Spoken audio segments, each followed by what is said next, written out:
Perfect, that's a wrap.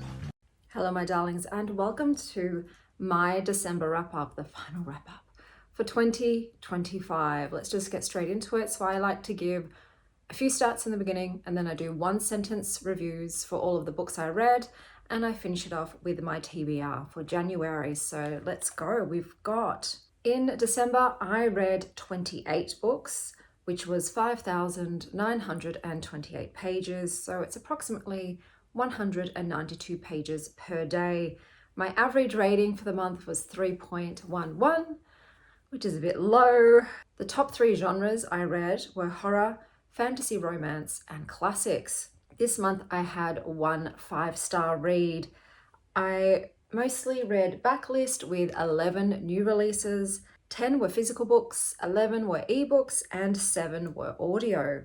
19 I sourced from the library, 3 I purchased, 3 were ARCs from NetGalley, and 3 were gifted to me. My favorite cover of the month, it was tough because there were actually quite a lot of covers I enjoyed, but I'll have to give it to Hazelthorne by C.G. Drews. The cover artist is Jana Heidersdorf. My favorite audiobook that I listened to was A Christmas Carol because it was narrated by Stephen Fry. For my Chanel's chapter challenge, which I will be discontinuing after this year, I've realized I'm not someone that likes run-on challenges, but my prompt for December was Darling December, and that means the highest rated book on your TBR or the most popular book on your TBR, and that was The Everlasting by Alex E. Harrow. Now let's talk about the books I read. So I have I'm Not Mad, Just Disappointed, aka The Heaviest Couch in the Known Universe by Daryl Gregory. When the Aliens Invade, Don't Forget to Lift with Your Knees. Everything's Fine by Matthew Pridham. The Moon is Exploding, but HR still needs that form signed. Spread Me by Sarah Gailey. Viruses, they got that deep penetration. Hazelthorne by C.G. Drews. For people who really love plants. The Bookshop Below by Georgia Summers. The River Knows Its Own. Does it? I'll Make a Spectacle of You by Beatrice Winifred Eicher. Tiger's Eye Crystal Doing the Most. The Hello Hunt by Margie Fuston. I Was Rooting for You. We Were All Rooting for You. Untitled by Kit Williams. Strange Honey Dreams. The Christmas Guest by Peter Swanson. It's Beginning to Look a Lot Like Murder. Letters from Father Christmas by J.R.R. Tolkien. May you rest in peace, Father Christmas, and may your stories live on. A Boy Called Christmas by Matt Haig. Nothing says Christmas like pixies with bloodlust and fathers falling to their deaths, according to this book. Once Upon a Christmas Eve by Elizabeth Hoyt. Rake Meets No Nonsense Version, Holiday Edition. The Everlasting by Alex E. Harrow. Wait for Me Beneath the Yew Tree, Always. Wrapped and Tapped by Vera Valentine and R.K. Pierce. Santa's Not the Only One Coming to Town. A Christmas Memory by Truman Capote. I'm Crying Over Whiskey Fruitcake. Christmas on Crack collated by Colton Mellick III. The only thing getting stuffed this year is, well, everything. Cosmic Comics by Italo Calvino. Like Snorting Stardust cut with angel dust. The Christmas Book Hunt by Jenny Colgan. Marie Kondo would have found it in 2 minutes. 'Twas the Night Shift Before Christmas by Adam Kay. Santa Brings Presents. Adam Kay brings trauma and laughter in equal measure. The Second Death of Locke by V.L. Bovolino. Power Couple, but like, literally. Winterwood by J.G. Fayette. Sleigh bells ring. Are you screaming?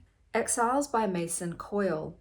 Trust Issues, now with 62% less oxygen. So Sad Today, Personal Essays by Melissa Broder. Go Girl, Give Us Way Too Much Information. No Rest for the Wicked by Rachel Louise Adams. Welcome Home, Dolores. We saved you a slice of trauma pie. Lost Book of Spells by Fiona Horn. Cold as a Witch's Tit?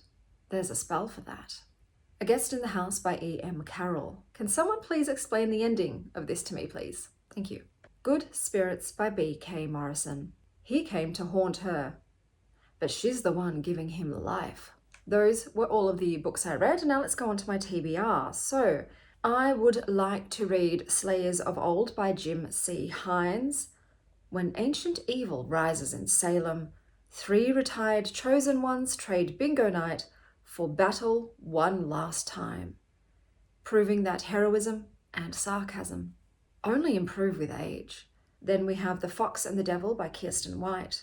A forensic-minded vampire hunter's daughter becomes dangerously obsessed with the beautiful undead murderess in a lush sapphic gothic mystery dripping with blood, longing, and questionable life choices.